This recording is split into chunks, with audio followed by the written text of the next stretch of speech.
ഞങ്ങളുടെ സിനിമയിലെ pan Indian star ആണ്. തമിഴ്, കന്നഡ, തെലുഗു. അത് തുറന്നു കഴിഞ്ഞാൽ അതിനകത്ത് ലിറിക്സ് ഉണ്ട്. ആക്ടേഴ്സിന്റെ പടമുണ്ട്, ലിറിക്സ് മഞ്ഞ കളറൊക്കെ ആയിരിക്കും. ഞാൻ അത് കട്ട് ചെയ്തിട്ടൊക്കെ എന്റെ കാമുകിക്ക് അത് കട്ട് ചെയ്ത് കാമുകിക്ക് കൊടുക്കാറുണ്ട്. അതെ, വെറുതെ ഒരു സാധനം. അവള് തന്നെയാണ് എന്റെ വൈഫ്. ആ സമയത്ത് ഒരു പ്രേമം ഉണ്ടായിരുന്നു. പാട്ടുകൾ കേൾക്കുക, ഇവിടെ ആലോചിച്ച് ട്രിപ്പ് ചെയ്യുക. ഞാനും അവളും കൂടി ഇങ്ങനെ അതെ. അല്ല, ആദ്യം ഒരു ഓഡിയോ ടേപ്പ് ഇറങ്ങും. ഇറങ്ങി കഴിഞ്ഞിട്ട് കുറച്ച് നാൾ കഴിഞ്ഞിട്ട് വിത്ത് ജാങ്കർ ബീറ്റ്സ് ഒരു അടുത്ത ടേപ്പ് ഇറങ്ങും. അങ്ങനെയൊക്കെയാണ്. പിന്നെ അതിനകത്ത് ഒരു എക്സ്ട്രാ അതാണ് ജാങ്കർ ബീറ്റ്സ്. അതെ, ഞാൻ സൽമാൻ ഖാന്റെ മസിൽ കണ്ടിട്ടാണ് സിനിമയിലേക്ക് വരുന്നത്. എന്നെ ആ സിനിമയിലേക്ക് ആ ഒരു എന്താ പറയാ, ഒരു മേഖലയിലേക്ക് എന്നെ അട്രാക്ട് ചെയ്തത് സൽമാൻ ഖാന്റെ ഒരു മൂവി കണ്ടപ്പോഴാണ്. 99 മൂവി. അത് അതിനൊരു കൈയ്യടി കൊടുക്കാം. ആക്ച്വലി ഇത് ധീരം ഒരു 98 മൂവിയാണ്.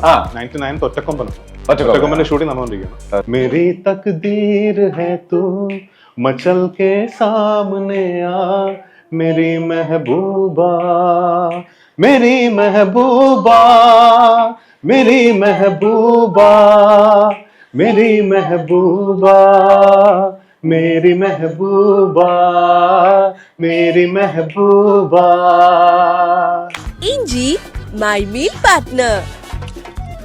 Hello, hi, welcome to ginger media. Yes, അപ്പോൾ ഇന്ന് നമ്മൾ സംസാരിക്കാൻ പോകുന്ന സിനിമയെ പറ്റി പറയുകയാണെങ്കിൽ ഏറ്റവും അടുത്ത് തിയേറ്ററിൽ റിലീസാകാൻ പോകുന്ന മൂവിയാണ് ധീരം എന്ന് പറയുന്ന മൂവിയാണ് റിലീസാകാൻ പോകുന്നത്. അപ്പോൾ അതിൻ്റെ മാക്സിമം നമ്മളെ കൊണ്ട് പറ്റുന്ന ആക്ടേഴ്സ് ഒക്കെ ഇവിടെ ഉണ്ട്. ഇന്ദ്രേട്ടാ വെൽക്കം, രബ, നിശാന്ത് ഏട്ടാ, നിശാന്ത് സാഗർ, രണ്ട് സാഗർ അങ്ങനെ ഇൻട്രൊഡ്യൂസ് ഞാൻ ഇങ്ങനെ ഇരിക്കുകയായിരുന്നു. വെൽക്കം. Thank you. പറയൂ, ഞാൻ ആദ്യം പറഞ്ഞ പോലെ തന്നെ ഒരു കംപ്ലീറ്റ്ലി ഒരു റിവെഞ്ച് പരിപാടിയാണോ ഇന്ദ്രേട്ടാ? റിവെഞ്ചിന്റെ ഒരു എലിമെന്റ് ഇതിനകത്തുണ്ട്, പക്ഷെ അതിനെക്കുറിച്ച് അധികം സംസാരിക്കാൻ പറ്റില്ല. കാരണം സിനിമയുടെ ഒരു പ്രധാനപ്പെട്ട ഒരു പോർഷനിലാണ് അത് വരുന്നത്. ഇതൊരു സീരിയൽ മർഡർ മിസ്റ്ററിയാണ്. നമ്മൾ ഇതിനു മുമ്പ് കണ്ടിട്ടുള്ള അങ്ങനെയുള്ള സിനിമകളുടെ ഒരു പാറ്റേൺ ഇതിനുമുണ്ട്. പക്ഷെ എപ്പോഴും അങ്ങനെയുള്ള സിനിമകളെ വ്യത്യസ്തമാക്കുന്നത് അതിന്റെ കഥയും കഥാപാത്രങ്ങളും പിന്നെ അതിന്റെ ബാക്ക് സ്റ്റോറി ഒക്കെ ആണല്ലോ. അപ്പൊ ആ രീതിയിൽ അധികം മലയാള സിനിമയെ അധികം സഞ്ചരിച്ചിട്ടില്ലാത്ത ചില മേഖലയിലൂടെ ഇതിന്റെ ഒരു സ്റ്റോറി അല്ലെങ്കിൽ ബാക്ക് സ്റ്റോറി കടന്നു പോകുന്നുണ്ട്.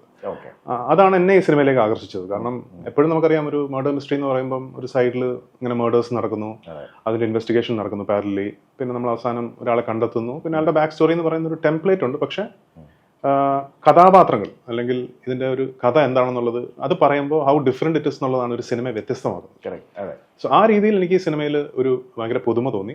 തന്നെയല്ല, ഇതിന്റെ ഒരു പ്രസന്റേഷൻ, ഇതിനകത്തുള്ള ഈ ഇൻവെസ്റ്റിഗേഷൻ പ്രോസസ്സ് മൊത്തം കണ്ടിന്യൂ ചെയ്യണം. അല്ല, ഇവിടുന്ന് തന്നെ എടുക്കാം, കുഴപ്പമില്ല.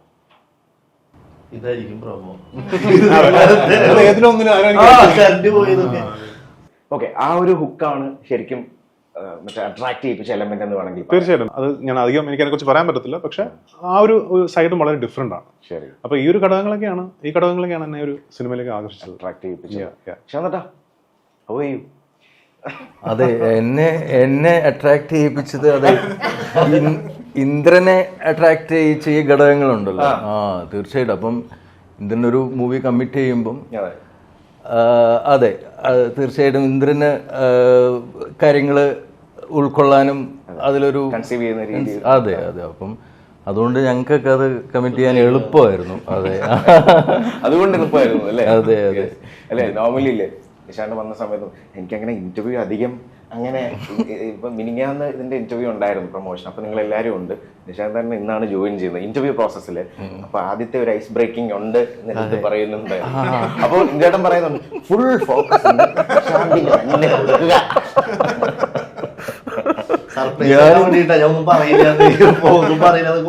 ഞാൻ ഇന്നലെ ഉറങ്ങിയിട്ടില്ല. ഇന്ന് എന്ത് പറയുന്ന ലൊക്കേഷനിലേക്ക് വരുമ്പോൾ ഇതേ ടെൻഷൻ തന്നെയാണ്. പക്ഷെ അതൊരു 1-2 ദിവസം കൊണ്ട് ആ ടെൻഷനൊക്കെ മാറി അതുമായിട്ടങ്ങ് സെറ്റ് ആവും.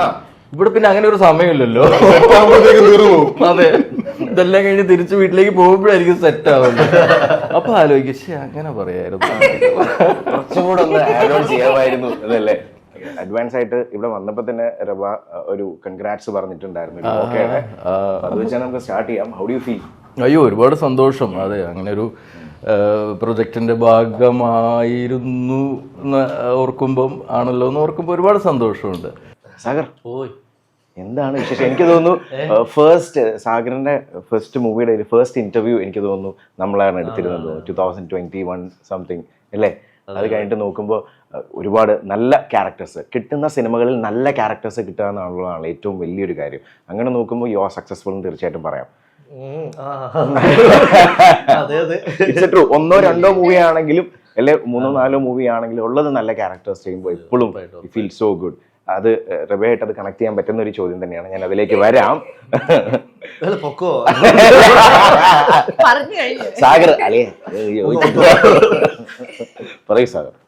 ഇല്ല, ഒത്തിരി സന്തോഷമുണ്ട്. ഞാൻ പണി കഴിഞ്ഞതിന് ശേഷം കമ്മിറ്റ് ചെയ്യുന്ന ഒരു സിനിമയാണ്. അപ്പോൾ പണി കഴിഞ്ഞപ്പോൾ കുറച്ച് സിനിമകളുടെ സ്ക്രിപ്റ്റും കാര്യങ്ങളൊക്കെ വന്നായിരുന്നു. അപ്പോൾ സ്ക്രിപ്റ്റ് കേട്ടിട്ട് പോലും എനിക്കതെന്തോ ചെയ്യാൻ പറ്റുന്നില്ല. അപ്പോൾ ഈ സിനിമയുടെ ഡയറക്ടർ ചെയ്യുന്ന ഫസ്റ്റ് സിനിമയാണ്. അപ്പോൾ ജിതിൻ ചേട്ടൻ വിളിച്ചു പറയും, ഇന്ദ്രേട്ടൻ ഒരുപാട് പോലീസ് വേഷം ചെയ്തിട്ടുണ്ട്, പക്ഷേ ഈ വീണ്ടും ഒരു പോലീസ് വേഷം ചെയ്യണമെങ്കിൽ അതിലെന്തോ ഉണ്ട്. അപ്പോൾ അത് നല്ലൊരു സിനിമയായിരിക്കും. അപ്പോൾ നമ്മൾ ചില സിനിമ അങ്ങനത്തെ ഒരു ജഡ്ജ്മെന്റിൽ എടുക്കും. പിന്നെ എനിക്ക് ഇന്ദ്രേട്ടനെ ഭയങ്കര ഇഷ്ടമാണ്. ഇന്ദ്രേട്ടനോട് വർക്ക് ചെയ്യണമെന്ന് ഒരു ഭയങ്കര ആഗ്രഹം ഉണ്ടായിരുന്നു. അതൊക്കെ ഒരു ആക്ടർ എന്നുള്ള രീതിയിൽ എൻ്റെ സ്വപ്നങ്ങളാണ് ഈ പ്രൊജക്റ്റിലേക്ക് ഹുക്ക് ചെയ്യേണ്ട കുറച്ച് കാര്യങ്ങൾ. പിന്നെ ഒരു കോൺഫിഡൻസ് ഉണ്ടായിരുന്നു ഈ പ്രൊജക്റ്റിൽ. ഒരു വർക്ക് ചെയ്ത് എന്തൊരു ടീച്ചറൊക്കെ കാണിച്ചിരുന്നു. അപ്പോൾ ജിതിൻ ബ്രോന്റെ ക്വാളിറ്റി മേക്കിങ്ങിലൊക്കെ ഒരു വിശ്വാസമുണ്ട്. ബാക്കിയൊക്കെ ഒരു ജഡ്ജ്മെന്റ് ആണ്. ആ ജഡ്ജ്മെന്റ് ശരിയായിട്ടുണ്ടെന്നാണ് നമ്മൾ എല്ലാവരും വിശ്വസിക്കുന്നത്. അത് നമുക്ക് അടുത്ത മാസം 5-ാം തീയതി അത് ജനങ്ങൾക്കും തോന്നുന്നു. ഞങ്ങൾ ഉറപ്പായിട്ട് അത് വിശ്വസിക്കുന്നു. യെസ്, നേരത്തെ ഇപ്പോൾ പറഞ്ഞല്ലോ പോലീസ് ക്യാരക്ടേഴ്സൊക്കെ. അപ്പോൾ എനിക്കൊന്നു ഇപ്പോൾ ഒരു സിനിമയിൽ അടുപ്പിച്ച് കുറേ പോലീസ് ക്യാരക്ടേഴ്സ് ചെയ്യുന്നു. ഇപ്പോൾ ഇന്ദ്രേട്ടൻ തന്നെ പറയുന്നു, ഇന്ദ്രേട്ടൻ തന്നെ ഒരു ഡിസിഷൻ മൈൻഡിൽ ഉള്ളിൽ എടുക്കുന്നു, ഓക്കെ ഇനി നമുക്ക് പോലീസ് ക്യാരക്ടർ വേണ്ട. പക്ഷെ എന്നിട്ടും ഈ ഒരു movie through out police character എടുക്കുമ്പോൾ അതിൽ എന്തോ something is different in this movie എന്ന് നമുക്ക് പ്രതീക്ഷിക്കാം. അത് കാര്യമായിട്ടുള്ള കാര്യം തന്നെയല്ലേ? തീർച്ചയായിട്ടും പ്രതീക്ഷിക്കാം. അതുകൊണ്ട് തന്നെയാണ് ഞാൻ ഈ സിനിമ കമ്മിറ്റ് ചെയ്തത്. ഞാൻ നേരത്തെ പറഞ്ഞ എക്സ്പ്ലനേഷൻ തന്നെയാണ്. ഇതിന്റെ കഥ പറഞ്ഞു പോകുന്ന രീതി, ഇതിന്റെ ബാക്ക് സ്റ്റോറി, ഇതിലുള്ള കഥാപാത്രങ്ങൾ, പിന്നെ ഇതിനകത്ത് വലിയൊരു പോയിന്റ് പറയേണ്ടത് ഒരുപാട് മെയിൻ ക്യാരക്ടേഴ്സ് കൈകാര്യം ചെയ്തിരിക്കുന്നത് ഫീമെയിൽ ആക്ടേഴ്സാണ്. അപ്പോൾ ഭയങ്കര ഇൻട്രസ്റ്റിംഗ് ആയിട്ടുള്ള കുറേ കണക്ഷൻസ് ഉണ്ട്. ഇന്റർപേഴ്സണലി ക്യാരക്ടർ ഡൈനാമിക്സ് കാര്യങ്ങളൊക്കെ ഭയങ്കര ഇൻട്രസ്റ്റിംഗ് ആയിട്ട് തോന്നി. പിന്നെ ഞാൻ നേരത്തെ പറഞ്ഞ പോയിന്റുകളാണ് എന്നെ ഈ സിനിമയിലേക്ക് ആകർഷിച്ചത്. സത്യമാണ്, കാരണം ഞാൻ ഈ പ്രത്യേകിച്ച് കോവിഡ് സമയത്ത് ഒരുപാട് സിനിമകൾ ബാക്ക് ടു ബാക്ക് പോലീസ് വേഷങ്ങൾ ചെയ്തു. ഇപ്പം 25 ഞാൻ എസ്പെഷ്യലി കോവിഡ് സമയത്ത് അടുപ്പിച്ച് വന്ന സിനിമകളാണ്. ഇപ്പം കുറുപ്പ്, അതുപോലെ നൈറ്റ് ഡ്രൈവ്, 10-ാം വളവ്, അങ്ങനെ കുറച്ച് അടുപ്പിച്ചടുപ്പിച്ച് കുറെ പടങ്ങൾ. അതിനുശേഷം ഞാൻ ഒന്ന് പുറകോട്ട് അടിച്ച് നിൽക്കുന്ന സമയത്താണ് ശരിക്കും ധീരത്തിന്റെ കഥ എൻ്റെ അടുത്ത് പറഞ്ഞു. അപ്പൊ ഫസ്റ്റ് പറഞ്ഞപ്പോൾ തന്നെ ഞാൻ പറഞ്ഞു പോലീസ് വേഷമാണെങ്കിൽ നമുക്ക് വേറൊരു സബ്ജക്ട് ആലോചിക്കാം എന്നുള്ള രീതിയിൽ ഞാൻ ജിതിനോട് സംസാരിച്ചിരുന്നു. അപ്പൊ എന്നെ തോന്നി ചേട്ടാ ഒന്ന് കഥയൊന്ന് കേൾക്കണം, ഇതിന്റെ ഒരു കഥയും ഇതിന്റെ പ്രസന്റേഷനും കാര്യങ്ങളൊന്നും കേൾക്കണം, കേട്ടിട്ട് തീരുമാനിച്ചാൽ മതി. അങ്ങനെ കേട്ടപ്പോൾ എനിക്ക് ഡിഫറെന്റ് ആയിട്ട് തോന്നി. അതൊക്കെയായിരുന്നു ഈ ഒരു സിനിമയുടെ വേറൊരു ഹൈലൈറ്റ്. നോക്കുമ്പോൾ ഇന്ദ്രേട്ടൻ ഇപ്പൊ ഇൻഡസ്ട്രിയിൽ നോക്കി 24th ഇയർ 2002 23 കഴിഞ്ഞു വർഷം ജനുവരിയിൽ 24th ഇയറിലേക്ക് പോകുന്നു. പിന്നെ 99th മൂവി. യെസ്, അത് അതിനൊരു കൈയ്യടി കൊടുക്കാം. ആക്ച്വലി ഇത് ധീരം ഒരു 98th മൂവിയാണ്. 99th ഒറ്റക്കൊമ്പനാണ്. ഒറ്റക്കൊമ്പന്റെ ഷൂട്ടിംഗ് നടന്നുകൊണ്ടിരിക്കുകയാണ്. ഓക്കെ, അതുകൂടെ കഴിഞ്ഞാൽ അടുത്ത സിനിമ ആയിരിക്കും വന്നിട്ടുള്ളത്. അതിന് നമുക്ക് വെയിറ്റ് ചെയ്യാം അല്ലേ? അതൊരു മൈൽസ്റ്റോൺ ആണല്ലോ.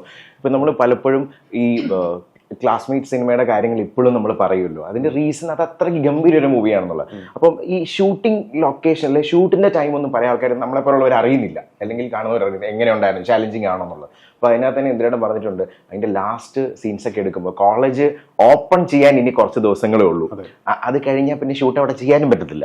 അങ്ങനെ ഒരു ചാലഞ്ച് ഫേസ് ചെയ്തിട്ടുണ്ടായിരുന്നു. പക്ഷെ സംഭവം അത് ഇതായി.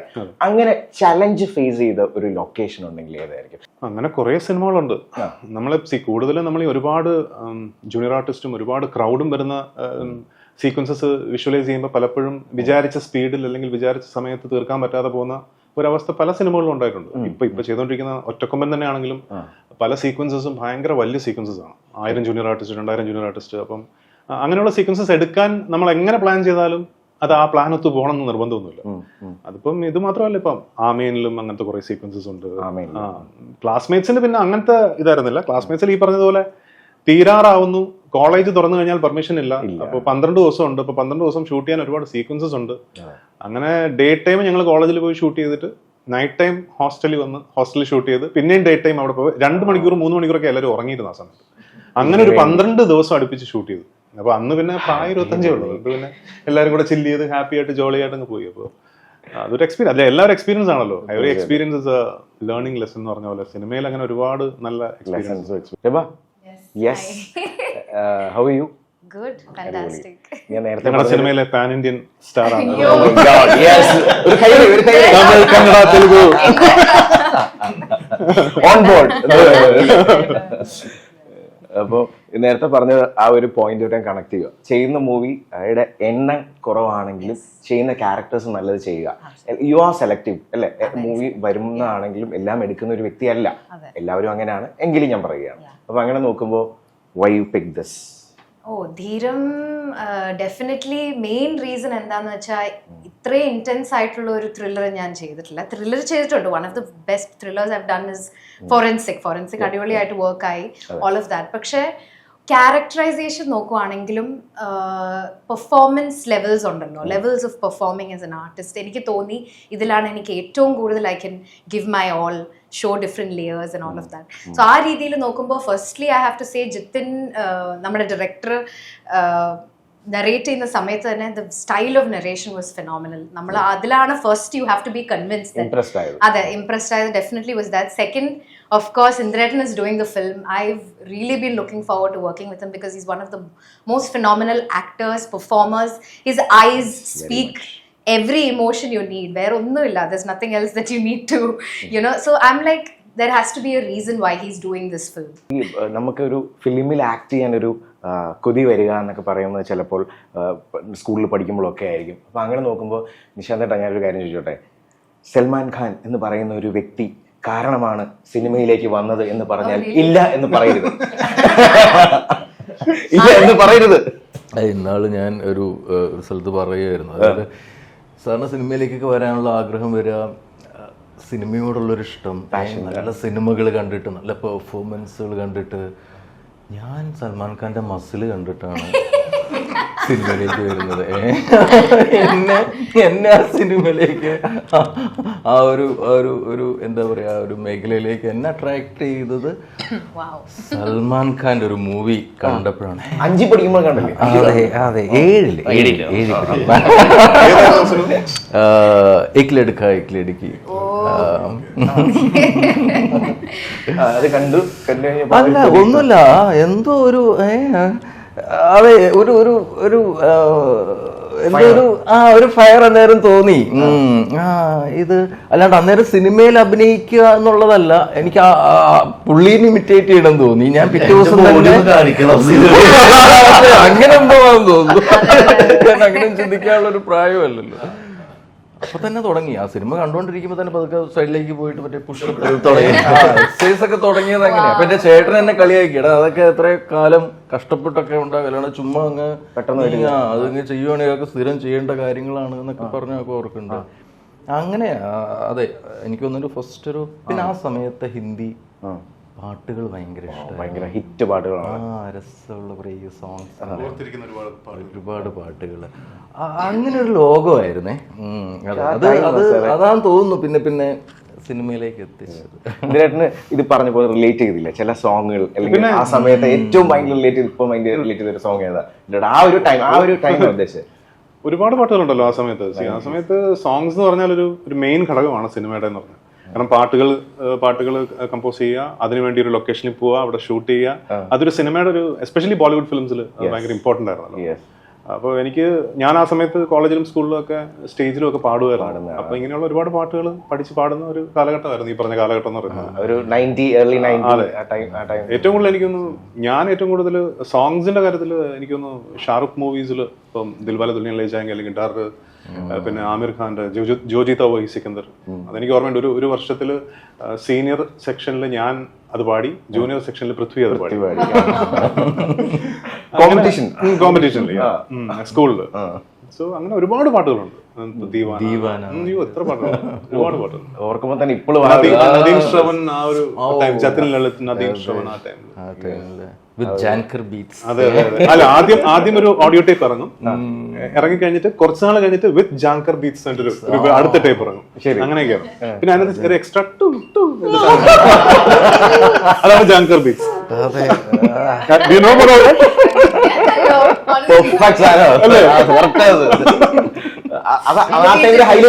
ഹൈലൈറ്റ്. അതുകൊണ്ട് 2 എഡിഷൻ എല്ലാ ഓഡിയോ ടേപ്സ് ഇറങ്ങുമായിരുന്നു. നോർമലും വരും, പിന്നെ കുറച്ച് കഴിയുമ്പോൾ ജാങ്കർ ബീറ്റ്സും വരും. രണ്ടും വാങ്ങുമായിരുന്നു ഞാൻ. ഇപ്പൊ മറ്റേ അഫ്രോ ജാക്സ് എന്നൊക്കെ പറയുന്ന പല ടൈപ്പ് സാധനങ്ങൾ. അതിൽ എന്താ പറയാ, അതിലെ സോങ്സ് കാസറ്റിൽ ആദ്യം ലൈൻസ് എഴുതിയിട്ടുണ്ടാവും, ഫസ്റ്റ് ലൈൻ എഴുതിയിട്ടുണ്ടാവും. പിന്നെ ആ കാസറ്റ് തുറന്നു കഴിയുമ്പോഴത്തേക്കും നമ്മളെ പേപ്പർ എടുത്ത് കഴിഞ്ഞാൽ അത് തുറന്നു കഴിഞ്ഞാൽ അതിൽ ലിറിക്സ് ആക്ടേഴ്സിന്റെ പടമുണ്ട്, ലിറിക്സ് മഞ്ഞ കളറൊക്കെ ആയിരിക്കും. ഞാൻ അത് കട്ട് ചെയ്തിട്ടൊക്കെ എന്റെ കാമുകിക്ക് അത് കട്ട് ചെയ്ത് കാമുകിക്ക് കൊടുക്കാറുണ്ട്. അതെ, വെറുതെ ഒരു സാധനം. അവിടെ തന്നെയാണ് എന്റെ വൈഫ് ആ സമയത്ത് ഒരു പ്രേമം ഉണ്ടായിരുന്നു. ഈ പാട്ടുകൾ കേൾക്കുക, ഇവളെ ആലോചിച്ച് ട്രിപ്പ് ചെയ്യുക, ഞാനും അവളും കൂടി ഇങ്ങനെ അതെ. അപ്പൊ ഈ വരികളൊക്കെ എഴുതിയിട്ട് കൊടുക്കുക, പറ്റുമെങ്കിൽ കാസറ്റ് ആ കവർന്ന് തന്നെ കട്ട് ചെയ്തിട്ടൊക്കെ വെറുതെ ഒരു സുഖം അതൊന്നിട്ട് കൊടുക്കുക, കൈമാറുക. അതൊക്കെ അല്ലേ അന്ന് പറ്റത്തുള്ളൂ അല്ലേ? പിന്നെ എഴുത്തെഴുതുമായിരുന്നു. അതൊരു പെൻ ഫ്രണ്ട്സ് ഒരു പരിപാടി ഉണ്ടായിരുന്നു. പെൻ ഫ്രണ്ട്സ് ഓർമ്മയുണ്ടോ? ലൈക് ബേസിക്കലി നമ്മൾ ഈ ടിങ്കിൾ പോലുള്ള കോമിക്സ് വരുമ്പോൾ ആ കോമിക്കിന്റെ ബാക്ക് സൈഡിൽ പെൻ ഫ്രണ്ട്ഷിപ്പിന് താല്പര്യമുള്ളവരുടെ ലിസ്റ്റ് ഉണ്ടാവും. അത് so you can take the addresses and you can send dum letters. So ഇന്നിപ്പോ ഒരു നമ്മൾ ഫേസ്ബുക്കിലും അല്ലെങ്കിൽ ഇൻസ്റ്റാഗ്രാമിലും ഒക്കെ പുതിയൊരു ഫ്രണ്ടിനെ ഉണ്ടാക്കുന്ന പോലെ അന്ന് പക്ഷെ നമ്മൾ ഇരുന്ന് കത്തെഴുതി ആ പെൻ ഫ്രണ്ടിനെ അയക്കണം. പിന്നെ അത് നമ്മൾ വെയിറ്റ് ചെയ്തിരിക്കണം, വരുവോ ഇല്ലയോ നമുക്ക് അറിയില്ല. അതിനകത്തുണ്ടാവും ഇവിടെ given that interested in it. So then അവർ തിരിച്ചയക്കും.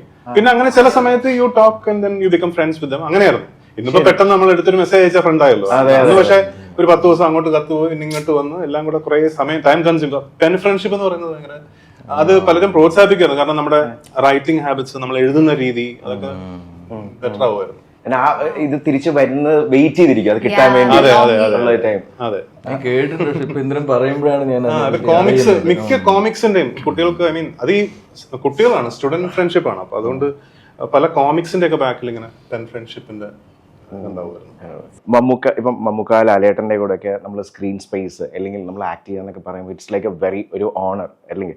അപ്പൊ അങ്ങനെ നോക്കുമ്പോൾ മമ്മൂക്കയുടെ കൂടെ ഉള്ള സീൻ, മമ്മൂക്ക ആലോചിക്കുന്ന ഒരു സീൻ ഉണ്ടല്ലോ, ഇങ്ങനെ ഓടി വരുന്നു മാറ്റത്തിനകത്ത്, തിരിച്ച് ഓടി വരുന്നു, അത് കഴിഞ്ഞിട്ട് പിന്നെ ഇങ്ങനെ മുട്ടുകുത്തി വീഴുന്നു. അപ്പം മമ്മൂക്ക എന്തോ ഒരു ടിപ്പ് പറഞ്ഞു തന്നില്ലേ, നീ ഇങ്ങനെ വീഴുന്ന എന്തിനാ മറ്റേ അല്ല.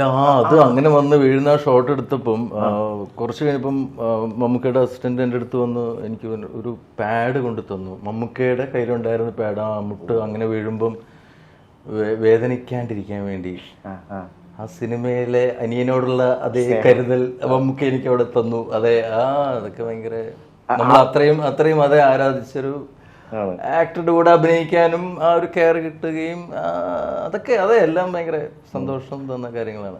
ആദ്യം 2 പ്രാവശ്യം ഇതില്ലാതെ അല്ലേ വീണത്? അങ്ങനെ എന്തോ. അതെ, 1-2 റിഹേഴ്സൽ ഉണ്ടല്ലോ. അപ്പൊ ആ സമയത്ത് അതിൽ ഞാനും അത് മമ്മൂക്ക അതൊരു എന്താ പറയാ, ഒരു എന്റെ ക്യാരക്ടർ മരിക്കുമ്പോഴാണ് ഞങ്ങളൊരു കോമ്പിനേഷൻ വരുന്നത്. പിന്നെ മമ്മൂക്കയുടെ ഒരു ഓർമ്മയില് ഞാൻ ഇങ്ങനെ മമ്മൂക്കയുടെ അടുത്തേക്ക് ഓടി, ആ ക്യാരക്ടറിന്റെ അടുത്തേക്ക് ഓടി എത്തുന്നു. പക്ഷെ പകുതിക്ക് വെച്ച് അങ്ങ് വീണു പോകുന്നതായിട്ട് മുട്ടില് കുത്തി ഒരു വൈറ്റ് ബനിയനും ബ്ലൂ ജീൻസും ഒക്കെ ഉണ്ടായിരുന്നു ചന്ദ്രേട്ടൻ അതിലിട്ടിരുന്നത്. ഒരു ഓർമ്മ, മെമ്മറി പോലൊരു സാധനമായിരുന്നല്ലോ. ഒറ്റ ടേക്കിൽ എടുക്കുന്ന ഒരു പ്രോസസ്സ്, അത് എടുത്ത് കഴിയുമ്പോൾ ആ ആർട്ടിസ്റ്റിന് കിട്ടുന്ന ഒരു സാറ്റിസ്ഫാക്ഷൻ, ഈ ഡയറക്ടർ വാവ് എന്ന് പറയുമ്പോൾ കിട്ടുന്ന ഒരു സാറ്റിസ്ഫാക്ഷൻ ഭയങ്കര ഭീകരമായിരിക്കും. അപ്പം അങ്ങനെ നോക്കുമ്പോൾ സാഗർ ഒറ്റ ടേക്കിൽ എടുത്ത ഒരു ഷോട്ടിനെ പറ്റി പറയുകയാണെങ്കിൽ ഏതാണ്? ജോയിച്ചേട്ടൻ്റെ പ്രോസസ്സിൽ അപ്പോഴാണ് സ്ക്രിപ്റ്റും കാര്യങ്ങളൊക്കെ മുൻകൂട്ടി വരുന്നില്ല. കുറെ ടൈം സിറ്റുവേഷൻസും കാര്യങ്ങളൊക്കെ പെട്ടെന്ന് മാറ്റാം. അപ്പൊ ഞാന് ബോബി ചേട്ടനെ കൊല്ലുന്ന ഒരു സീനുണ്ട്, ഗൺ ഷൂട്ട് ചെയ്യുന്നത്. അതൊരു ഒറ്റ ഷോട്ടിലുള്ളതായിരുന്നു. അപ്പൊ അത് രസമായിരുന്നു പറഞ്ഞു. പക്ഷെ എനിക്കെപ്പോഴും മനസ്സിലായി ഇത്ര വലിയ ഇതാണെന്ന്. പക്ഷെ പടം ഇറങ്ങിയപ്പോൾ അതിനൊക്കെ ഭയങ്കര ഇമ്പാക്റ്റ് ഉണ്ടായിരുന്നു. ഞാൻ ഓർക്കുന്നുണ്ട് പല കാര്യങ്ങളും മാനിഫെസ്റ്റ് ചെയ്യുന്ന ഒരു വ്യക്തിയാണോ സാഗർ എന്നുള്ളത്. കാരണം 2021 സാഗർ പറയുമ്പോഴും 22 കുരുതി കഴിഞ്ഞ ടൈമിൽ സാഗർ പറഞ്ഞില്ലേ, ഞാൻ എങ്ങനെ പോയാലും എനിക്ക് നല്ല ക്യാരക്ടേഴ്സ് എടുത്ത് മൂവികൾ കിട്ടും, അല്ലെങ്കിൽ എനിക്ക് ആ ഒരു മൈൻഡിലൊരു ഇതുണ്ട്, അല്ലെങ്കിൽ അമ്മയുടെ ഒരു അനുഗ്രഹം അവിടുന്ന് തന്നെ ഉണ്ട് എന്ന് പറഞ്ഞ് നമ്മൾ കുറേ സംസാരിച്ചിട്ടുണ്ട്, ഒരു മോർ ദാൻ 1 hour. അതിപ്പോൾ നോക്കുമ്പോൾ ഹൗ ഹാപ്പി ആർ യു എന്ന് ചോദിക്കുകയാണെങ്കിൽ പിന്നെ ഞാൻ ഭയങ്കര ബ്ലെസ്ഡ് ആണ്. കാരണം ഞാൻ ആക്ടിങ്, ഞാൻ M.Tech കഴിഞ്ഞ് പിന്നെ വർക്ക്ഷോപ്പൊക്കെ എറണാകുളത്താണ് ചെയ്തത്. അപ്പം അന്ന് തന്നെ 10,000 പിള്ളേർ ആക്ടിങ്ങിന് വേണ്ടി എന്തുമാത്രം സ്ട്രഗിൾ ചെയ്യുന്നത് നമുക്കറിയാം, നമ്മളെക്കാട്ടും ഭയങ്കര കഴിവുള്ളത്. അപ്പോൾ കഴിവുകൊണ്ട് മാത്രമല്ല, എന്തൊരു എനർജിയും നമ്മുടെ ഒരു അനുഗ്രഹവും നമ്മുടെ അമ്മച്ചൻ ചെയ്ത പുണ്യം എല്ലാം കൂടി ഒത്തുവരുമ്പോൾ കിട്ടുന്ന ആണെന്ന് ഞാൻ ഭയങ്കരമായിട്ട് വിശ്വസിക്കുന്നത്. കാരണം കുരുതി കഴിഞ്ഞിട്ട് എനിക്ക് നല്ല സിനിമകൾ ഒന്നും വന്നില്ല. ഒരു സിനിമയിൽ നല്ലത് കിട്ടുന്ന ഒരു പ്രതീക്ഷ ഉണ്ടായിരുന്നു, പക്ഷെ എനിക്ക് വന്നില്ല. അങ്ങനെയാണ് ഞാൻ ഏഷ്യാനെറ്റിൽ ആ ചാനലിൽ പോയതും. പിന്നെ ആ പ്ലാറ്റ്ഫോം വഴി നല്ലൊരു സിനിമ എത്തി. ആ ഒറ്റ സിനിമ കൊണ്ട് എല്ലായിടത്തും നമുക്ക് കയറി ചെല്ലാൻ പറ്റുന്ന വലിയൊരു അംഗീകാരം കിട്ടി. ഇന്ദ്രേട്ടൻ കോമഡി ചെയ്യുന്ന കാണാൻ ഇഷ്ടപ്പെടുന്ന ഒരുപാട് ആൾക്കാർ, എസ്പെഷ്യലി പറയുമ്പോൾ അമർ അക്ബർ ആന്റണി. അപ്പോൾ അത് കഴിഞ്ഞ് ഇപ്പം 99th മൂവി എന്ന് പറഞ്ഞു, 100th മൂവി എന്ന് പറയുമ്പോൾ തീർച്ചയായിട്ടും കാലന്റെ തങ്കക്കുടം. അത് എനിക്കൊന്ന് കുറച്ചൊരു വലിയ കാലയളവിന് ശേഷം ഞാൻ ചെയ്യാൻ പോകുന്ന ഫുൾ ലെങ്ത് ഹ്യൂമർ കോമഡി സിനിമയായിരിക്കും കാലന്റെ തങ്കക്കുടം. ഫ്രൈഡേ ഫിലിം ഹൗസ് ആണ് പ്രൊഡ്യൂസ് ചെയ്യുന്നത്. പിന്നെ ഡയറക്റ്റ് ചെയ്യുന്നത് നിതീഷ് KTR എന്ന എഡിറ്ററാണ്. പുള്ളിയുടെ ആദ്യത്തെ സിനിമയാണ്. ഭയങ്കര ഇൻട്രസ്റ്റിംഗ് ആയിട്ട് വന്നിട്ടുണ്ട്. ഫസ്റ്റ് ടു ലാസ്റ്റ് ഹ്യൂമറാണ്. അതിൻ്റെ ഒരു ബേസിക് 1 ലൈനിൽ പറയുകയാണെങ്കിൽ കാലനും ചിത്രഗുപ്തനും കൂടെ ഭൂമിയിൽ എത്തുന്നതാണ് ഒരു സാധനം. അപ്പൊ കാലനായിട്ട് ഞാനാണ് അഭിനയിക്കുന്നത്, ചിത്രഗുപ്തനായിട്ട് അൽത്താഫാണ് അഭിനയിക്കുന്നത്. പിന്നെ ഒരു വലിയ ഗ്രൂപ്പ് ഓഫ് ആക്ടേഴ്സ് ആ സിനിമയിലുണ്ട്. അപ്പോൾ ബാക്കി കൂടുതൽ ഞാൻ അതിനെക്കുറിച്ച് റിവീൽ ചെയ്യുന്നില്ല. പക്ഷെ first to last scene to scene situational humour, slapstick humour, എല്ലാ ടൈപ്പ് ഹ്യൂമറും ഉള്ള വെച്ച് പാക്ക് ചെയ്തിരിക്കുന്ന ഒരു സിനിമയാണ്. So I'm really looking forward to it. കാരണം അങ്ങനെ ഒരു സിനിമ ചെയ്തിട്ട് കുറെ കാലമായി. ഹ്യൂമർ എനിക്ക് ചെയ്യാൻ ഭയങ്കര ഇഷ്ടമുള്ള ഒരാളാണ്. ഈ പറഞ്ഞതുപോലെ ചെയ്ത സിനിമകളൊക്കെ ആ രീതിയിൽ ശ്രദ്ധിക്കപ്പെട്ടിട്ടുണ്ട്. പക്ഷെ എന്ത് കാരണം കൊണ്ടാണെന്ന് അറിയില്ല, നമുക്കൊരു 10 കഥ കേൾക്കുമ്പോൾ ഒരു 9 എണ്ണം ഭയങ്കര സീരിയസ് കഥകളായിരിക്കും. അതെ, ഇപ്പൊ അമർ അക്ബറൊക്കെ കഴിഞ്ഞപ്പോൾ ഞാൻ ഓർത്ത് ഇനിയിപ്പോൾ അടുപ്പിച്ച് കുറെ ഹ്യൂമർ പടങ്ങളൊക്കെ ചെയ്യാൻ പറ്റും. പക്ഷെ എന്താണെന്നറിയത്തില്ല, ആ സമയത്ത് അങ്ങനെ ആ ഒരു ലൈനിലുള്ള ക്യാരക്ടേഴ്സ് അധികം ആ സമയത്ത് വന്നില്ല. So now it is coming. ഇപ്പോൾ ഈ ഒരു സിനിമ I'm really looking forward to it. വലിയ ബാനറാണ്, നല്ല ഡയറക്ടറാണ്, വെൽ റിട്ടൺ സ്ക്രിപ്റ്റ് ആണ്, വലിയൊരു സ്റ്റാർ കാസ്റ്റും ഉണ്ട് സിനിമയിൽ. ഡിസംബറിൽ ഷൂട്ടിംഗ് തുടങ്ങുകയാണ്. സോ അതാണ് എന്റെ 100ാമത്തെ സിനിമ. വെരി വെരി ഗുഡ് അല്ലേ? ഞാൻ കണക്ട് ചെയ്ത് കറക്റ്റായിട്ട് ഇങ്ങനെ ഞാൻ ആ ഫിലിമിന്റെ ഇത് കണ്ടപ്പോ, അല്ലെ ഇത് വരാൻ പോകുന്നത് കണ്ടപ്പോൾ ഞാൻ പെട്ടെന്ന് ഓർത്ത ഒരു മൂവിയുണ്ട്. പണ്ട് നമ്മളെല്ലാരും കണ്ടിട്ടുള്ള മൂവി ആയിരിക്കും, റഹ്മാൻ അതുപോലെ തന്നെ പ്രിയപ്പെട്ട പപ്പൻ. അത് ഭയങ്കര ഒരു ബ്യൂട്ടിഫുൾ മൂവി ആയിരുന്നു. അതിനകത്ത് പക്ഷെ എല്ലാവരും മരിക്കുന്നൊക്കെ ഉണ്ട്. ഇത് അതിന്റെ ഒരു എലിമെന്റ് ആണ്.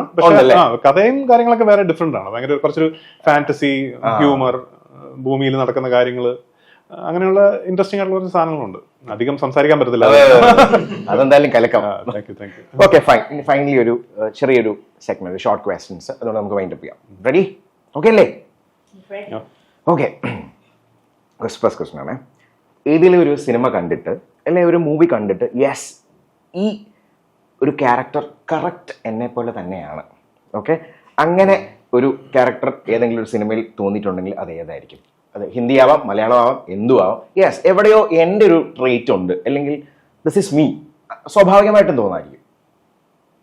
നമ്മൾ അഭിനയിച്ച സിനിമകളെ കുറിച്ചാണോ ചോദിക്കുന്നത്? അങ്ങനെ വേണേ ആവാം. അല്ല, അഭിനയിച്ച് വേണമെന്നില്ല. ഇന്ദ്രേട്ടൻ ആ മൂവിയിൽ ഇല്ലെങ്കിലും കുഴപ്പമില്ല, ഒരു പെർട്ടിക്കുലർ ക്യാരക്ടർ വേറൊരു ആക്ടറാണ് അത് ചെയ്തത്, അങ്ങനെ ആണെങ്കിലും ഓക്കെ, അഭിനയിച്ചതാണെങ്കിലും ഓക്കെ. പക്ഷെ മോർ ഞാൻ പ്രിഫർ ചെയ്യുന്നത് അഭിനയിക്കാത്ത ഏതെങ്കിലും ഒരു മൂവി ഉണ്ടെങ്കിൽ. യെസ്, ഇത് എവിടെയോ ഞാൻ ഇപ്പൊ തണ്ണീർമത്തം കണ്ടപ്പോ +1 +2 സമയത്ത് മാത്യുവിനൊക്കെ പോലെ ഞാൻ ഏകദേശം അങ്ങനെയൊക്കെ തന്നെയായിരുന്നു. ഓൾമോസ്റ്റ് തോന്നിയിട്ടുണ്ട്. അതാണ് ഞാൻ പറഞ്ഞത്, നമ്മള് ഓരോ ഏജ് കഴിയുമ്പോൾ നമ്മൾ ഇവോൾവ് ചെയ്യുമല്ലോ ആസ് എ പേഴ്സൺ. അപ്പൊ അതുകൊണ്ട് നമ്മളിപ്പം 25 വയസ്സിലല്ല 22 വയസ്സിലാണ് ഞാൻ അഭിനയം തുടങ്ങിയത്. ആ സമയത്ത് ഒരു പക്ഷെ എന്നെ പോലെ തോന്നിയിട്ടുള്ള കഥാപാത്രങ്ങൾ കണ്ടിട്ടുണ്ടായിരിക്കും. പക്ഷെ ഇപ്പൊ ആലോചിക്കുമ്പോൾ അത് ഓർമ്മ വരുന്നില്ല. കാരണം ഇപ്പൊ നമ്മളും ആ ഒരു എവറി 5 years അല്ലെങ്കിൽ 10 years ഒരു പേഴ്സൺ ഇവോൾവ് ചെയ്യുമല്ലോ. അതുകൊണ്ട് പെട്ടെന്ന് ഒരു സിനിമ പിക്ക് ചെയ്യാൻ പറ്റുന്നില്ല. എന്നാലും ഏതെങ്കിലും ഒരു ക്യാരക്ടർ എവിടെയൊക്കെയോ നമ്മൾ പലപ്പോഴും പല സിനിമകളാണ്, പണ്ടാണെങ്കിലും ഇപ്പോഴാണെങ്കിലും എപ്പോഴും നോട്ട് ചെയ്തിരിക്കുന്ന ഒരു മൂവി ഉണ്ടല്ലോ, അതിലെ ഒരു ക്യാരക്ടറിനെ എപ്പോഴും നമ്മളെ ചിലപ്പം ഹോണ്ട് ചെയ്യാന്നല്ല, എപ്പോഴും നമ്മളുടെ അടുത്ത് നിൽക്കുന്ന ഒരു ക്യാരക്ടറിന് തോന്നിയ ഒരു ക്യാരക്ടർ ഉണ്ടെങ്കിൽ ഏതായിരിക്കാം? എനിക്ക് നമ്മുടെ തമാശ എന്ന് പറയുന്ന ഹിന്ദി മൂവിയില്ലേ, തമാശ, രൺബീർ നല്ല അതെ,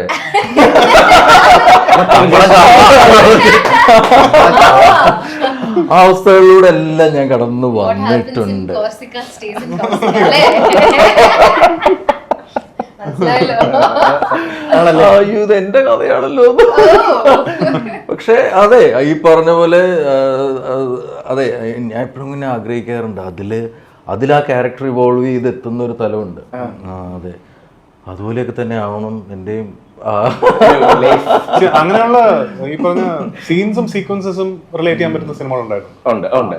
ഇപ്പൊ നീലാകാശം പച്ചക്കടൽ ചുവന്ന ഭൂമി കണ്ടപ്പം ഇപ്പൊ ഞാൻ ഒരുപാട് ബൈക്ക് ചെയ്യുന്ന ആളാണ്. അപ്പൊ അതിനകത്ത് എനിക്ക് റിലേറ്റ് ചെയ്യാൻ പറ്റുന്ന ഒരുപാട് സാധനങ്ങളുണ്ടായിരുന്നു. അത് സ്ഥിരമായിട്ട് ഒരു ബൈക്ക് റൈഡ് ചെയ്യുന്ന ഒരാൾക്ക് റിലേറ്റ് ചെയ്യാൻ പറ്റുന്ന ഒരുപാട് സീക്വൻസസ് ആ സിനിമയിലുണ്ടായിരുന്നു. സോ അത് കണ്ടപ്പം നമ്മളിതൊക്കെ ചെയ്തിട്ടുണ്ടല്ലോ, അല്ലെങ്കിൽ നമ്മൾ ഇങ്ങനത്തെ സ്ഥലങ്ങൾ കണ്ടിട്ടുണ്ടല്ലോ, ഇങ്ങനെയുള്ള സിറ്റുവേഷൻസ് നമുക്ക് ഉണ്ടായിട്ടുണ്ടല്ലോ റൈഡ്സിന് പോയപ്പോഴൊക്കെ അങ്ങനെ തോന്നിയിട്ടുണ്ട്. അങ്ങനെ അതാ ഞാൻ പറഞ്ഞു, അങ്ങനെയുള്ള പല സിനിമകളുണ്ട്. നമ്മൾ ഒരു പർട്ടിക്കുലർ സിനിമ പിക്ക് ചെയ്യാൻ പറ്റുന്നില്ല. എനിക്ക് ആക്ച്വലി ഞാൻ സ്വദേശ് എന്ന് പറയുന്ന മൂവി കാണുമ്പോൾ ഷാറുഖിന്റെ ഒരു the whole you know go return from America and എനിക്ക് അങ്ങനെ ഒരു ആഗ്രഹം ഉണ്ടായിരുന്നു. At one point that I want to go to PhD. പിന്നെ വന്ന് നമ്മുടെ ഭയങ്കര ഒരു എന്താ പറയാ ടീച്ചിങ്ങിലോട്ട് കയറണം എന്നൊക്കെ ആയിരുന്നു. ബട്ട് കുറച്ച് നമ്മുടെ അണ്ടർ പ്രിവിലേജ്ഡ് ആൾക്കാർക്ക് കുറെ കാര്യങ്ങൾ ചെയ്യണം എന്നൊക്കെ ഇപ്പോഴും ആഗ്രഹമുണ്ട് കേട്ടോ. But I feel like I can relate to that character. എപ്പോ any time I see that movie I always It's a beautiful film also. It's such a beautiful. എനിക്ക് എന്റെ ഫേവറേറ്റ് ഷാറുഖ് ഫിലിം ആണ് Swadesh. Yeah, very emotional. I get because I can resonate with those emotions and those are things I really want to do also at one point. എപ്പോ കണ്ടാലും yes, it is something like a reminder. ഞാൻ എൻ്റെ ഒരു പൊട്ടത്തരം ചോദിച്ചിട്ട് അതിലെ song ആണോ മറ്റേ മെരി മെഹബൂബ അത് പർദേശാ. പർദേശാണോ? സോറി ഞാൻ പൊട്ടത്തരാണെങ്കിൽ ക്ഷമിക്കണമെന്ന് പറഞ്ഞുകൊണ്ടാണ് ഞാൻ ചോദിച്ചത്. ജെന്യൂൻ ആയിട്ടുള്ള വ്യക്തി ആ സോങ് ഭയങ്കര ഇഷ്ടമല്ലേ? ഒരു രണ്ട് പേര് അയ്യോ വൺ ടു ത്രീ വൺ. जरा तस्वीर से तू निकल के सामने आ मेरी महबूबा, मेरी तकदीर है तू मचल के सामने आ मेरी महबूबा, मेरी महबूबा, मेरी महबूबा, मेरी महबूबा, मेरी महबूबा, मेरी महबूबा.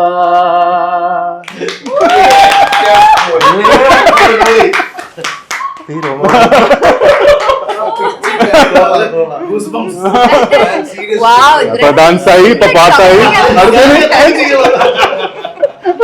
അത് ഫീമെയിൽ വോയിസും മെയിൽ വോയിസും എല്ലാം കൂടെ വന്നപ്പോ പെർഫെക്റ്റ്. ടീം ഭയങ്കര അടിപൊളി കേട്ടോ. ഓക്കെ ഓക്കെ, രണ്ടു ദിവസം കൂടെ ഉള്ളു. കുറച്ച് റിസ്കി ഷോട്ടായിരുന്നു. പക്ഷെ ആ കോ ആക്ടർ കാരണം ആ കോ ആക്ടർ എന്നെ നന്നായിട്ട് ഹെൽപ്പ് ചെയ്തു. അങ്ങനെ പറയുകയാണെങ്കിൽ ഞാൻ കുറച്ചൊരു റിസ്കി ആയിട്ടൊരു ഷോട്ട് ചെയ്തത് ഏഴാമത്തെ വരവെന്ന് ഹരിഹരൻ സാർ സംവിധാനം ചെയ്ത MT സാർ എഴുതിയ സിനിമയാണ്. അതിനകത്തൊരു 35-40 അടി ഹൈറ്റിൽ നിന്ന് എടുത്ത് ചാടുന്നൊരു ഏർമാടത്തിന്റെ മേളിൽ നിന്ന് എടുത്ത് ചാടുന്നൊരു സീക്വൻസ് ഉണ്ടായിരുന്നു. അപ്പൊ അന്ന് റോപ്പൊന്നുമില്ല, കുറെ കാർഡ്ബോർഡ് ബോക്സ് ഒക്കെ താഴെ നിരത്തിയിട്ടുണ്ട്. അപ്പൊ നമുക്ക് എന്തൊക്കെ പറഞ്ഞാലും റോപ്പ് ഇല്ലാതെ ഒരു സേഫ്റ്റി പ്രിക്കോഷൻ ഇല്ലാതെ കയ്യിലൊരു ഗണ്ണുണ്ട്, ഇപ്പുറത്തെ കയ്യിൽ എന്തോ ഒരു ക്യാപ്പോ ഹെൽമെറ്റോ അങ്ങനത്തെ ഒരു സാധനം, ഇങ്ങനെയാ ചാടുന്നത്. അപ്പൊ ശരിക്കും കുറച്ച് പേടിച്ചിട്ടാണ് ചാടിയത്. പക്ഷെ പ്രോപ്പർലി അതിന്റെ സെറ്റപ്പും കാര്യങ്ങളൊക്കെ താഴെ ഉണ്ടായിരുന്നു. അപ്പൊ അങ്ങനെ ഇഞ്ചേർഡ് ആയില്ല. പക്ഷെ ഒരു ഇമ്പാക്ട് എനിക്ക് ഇപ്പോഴും എന്റെ മനസ്സിലായ ഇമ്പാക്ട് ഉണ്ട്. ഒന്ന് കാർഡ്ബോർഡ് ബോക്സിന് ഇടയിൽ കൂടെ പോയി താഴെ ഇടിക്കുന്ന ഒരു ചെറിയ ഇമ്പാക്ട്. അടിയിൽ ബെഡ് ഇട്ടിട്ടുണ്ട്, എന്നാലും 40 അടിയിൽ നിന്ന് ചാടുന്നുള്ളൊരു അതെനിക്ക് കുറച്ച് റിസ്കി ആയിട്ട് തോന്നിയൊരു ഒരു ഷോട്ടാണ്. പ്രോബ്ലി ഇന്നാണ് ഞാനത് ചെയ്യില്ല, പക്ഷെ അന്ന് ആ ഒരു ചോരത്തിളപ്പിൽ അങ്ങെടുത്ത് ചാടി. അതെ, ഒരു മരത്തിന്റെ മുകളിൽ ഏർമാടമുണ്ട്, അതിന്റെ പുറത്ത് ചാടുന്നൊരു ഷോട്ടായിരുന്നു. അപ്പൊ ആ ടൈമില് അങ്ങനെ ഒരു സംസാരങ്ങൾ വന്നില്ലേ, ഇതിന് റോപ്പ് ഇടണോന്ന്? അങ്ങനെ ഒരു റോപ്പ് സെറ്റപ്പ് അന്ന് അവിടെ ഇല്ലായിരുന്നു. അതായിരുന്നു ഇല്ലായിരുന്നു, കാട്ടിനകത്തായിരുന്നു. ഐ ഡോണ്ട് നോ, അത് ഇല്ലാത്തതാണോ ഉണ്ടായിരുന്നു എനിക്കറിയില്ല. പക്ഷെ അത് ഫ്രീ ആയിട്ട് ഇങ്ങനെ ചാടുന്ന ഒരു സാധനം വേണമെന്ന് പറഞ്ഞ് ചാടിയതാ. അതിന്റെ സേഫ്റ്റി ഇതൊക്കെ ഇട്ടിട്ടുണ്ടായിരുന്നു കേട്ടോ. അപ്പൊ ലാലേട്ടനൊക്കെ പറഞ്ഞത് ലാലേട്ടൻ 4ാം നിലയിൽ എടുത്ത് ചാടിയിട്ടുണ്ട് പണ്ട് ഇതുപോലെ കാർഡ്ബോർഡ് ബോക്സ്. അപ്പൊ അവരൊക്കെ ഒരുപാട് ചെയ്തിട്ടുണ്ട് ഇങ്ങനെ. എനിക്കത് ഫസ്റ്റ് എക്സ്പീരിയൻസ് ആയിരുന്നു, പക്ഷെ അത് കുറച്ചൊരു റിസ്കി എക്സ്പീരിയൻസ് ആയിരുന്നു.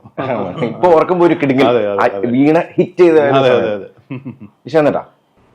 എനിക്ക് ഫസ്റ്റ് മൂവി ദേവദാസി എന്ന് പറഞ്ഞ മൂവിയായിരുന്നു എൻ്റെ ആദ്യത്തെ പടം. ബിജു വർക്കി, ഫാൻറ്റത്തിന്റെ ഒക്കെ ഡയറക്ടറുടെ പടം. അപ്പം അതില് ഞാൻ ഒരു മൂശാരിയാണ്, ഒരു എന്താ പറയാ മണി പണിയാൻ വന്ന ഒരു മൂശാരിയാണ്. അപ്പൊ ഒരു മണി ഭയങ്കര ഒരു 4 ഈ അടിക്കുന്ന മണി 4 പില്ലേഴ്സിൽ ഇങ്ങനെ പൊക്കി പണിത് സെറ്റിട്ട് വെച്ചിരിക്കുന്നതാണ്. അപ്പൊ ആ മണി അഴിച്ച് കെട്ടുക ഇങ്ങനെയൊക്കെയുള്ള ഒരുപാട് കാര്യങ്ങൾ അതിലുണ്ട്. അപ്പൊ അത് ആ ഒരു അതിന്റെ തൊട്ട് താഴെയായിട്ടൊരു തട്ട് ഇങ്ങനെ അടിച്ചിട്ടുണ്ട്. അപ്പൊ അവിടെ നിന്നിട്ട് ഈ അതിന്റെ മുകളിലേക്ക് കയറണം, മണി വലിച്ചു കെട്ടണം, തിരിച്ചിങ്ങോട്ട് ഇറങ്ങണം, ഇറങ്ങി വരണം. ഇത് ഈ പറഞ്ഞ പോലെ അത്യാവശ്യം നല്ല ഹൈറ്റിലായിരുന്നു. താഴെ പാറ, ഈ കെട്ടുകളും കാര്യങ്ങളും. നമ്മുടെ കാരക്കുടി എന്ന് പറഞ്ഞ സ്ഥലത്തായിരുന്നു എന്റെ ഷൂട്ട്. അല്ല അത് അന്നേരം ഈ പറഞ്ഞ പോലെ അതെ ഒരു ധൈര്യത്തിൽ അങ്ങ് കുറെ കാര്യങ്ങൾ ചെയ്ത് അതെപ്പോഴും സിനിമ ഈ പറഞ്ഞ പോലെ ഒരു ഗ്രൂപ്പായിട്ടൊരു നമുക്കൊരു സപ്പോർട്ട്. ഇപ്പൊ ലക്ഷ്യം എന്ന് പറയുന്ന സിനിമയില് ആതിരപ്പള്ളി വാട്ടർഫോൾസിന്റെ എഡ്ജിൽ നിൽക്കണം. അതായത് ഇവിടെ നിൽക്കുമ്പോൾ ഫാൾസ് മേളിൽ നിന്ന് വെള്ളം താഴേക്ക് പോവാം. അപ്പൊ അവിടെ നമുക്ക് ഒറ്റയ്ക്ക് പോയി നിൽക്കാൻ പറ്റത്തില്ലല്ലോ. നമ്മൾ ഈ ഹാർനസും കാര്യങ്ങളൊക്കെ പിടിച്ച്, പക്ഷെ എല്ലാം ഉണ്ടെങ്കിലും നമുക്കൊരു പേടിയാണ്. കാരണം ഇത്രയും ഡെൻസിറ്റിയിൽ വെള്ളം പോകുന്നൊരു സ്ഥലമാണ് നമ്മളിവിടെ നിൽക്കുന്നത്. നമ്മുടെ കാലിന്റെ ഇവിടെ കൂടിയാണ് വെള്ളം അങ്ങോട്ട് പോകുന്നത്. അപ്പൊ അങ്ങനെയുള്ള പല സംഭവങ്ങളും സിനിമകൾ ചെയ്യുന്നത് ഇവരെല്ലാരും നമ്മുടെ കൂടെ ഉണ്ട്, നമുക്കൊന്നും പറ്റില്ല. അത്രയും പേരല്ലേ അത് ഒരൊറ്റ ഡ്രീമായിട്ട് എല്ലാരും വന്നിരിക്കുകയാണ്. പിന്നല്ല. Thank you. ഇഞ്ചി മൈ മീൽ പാർട്ട്ണർ.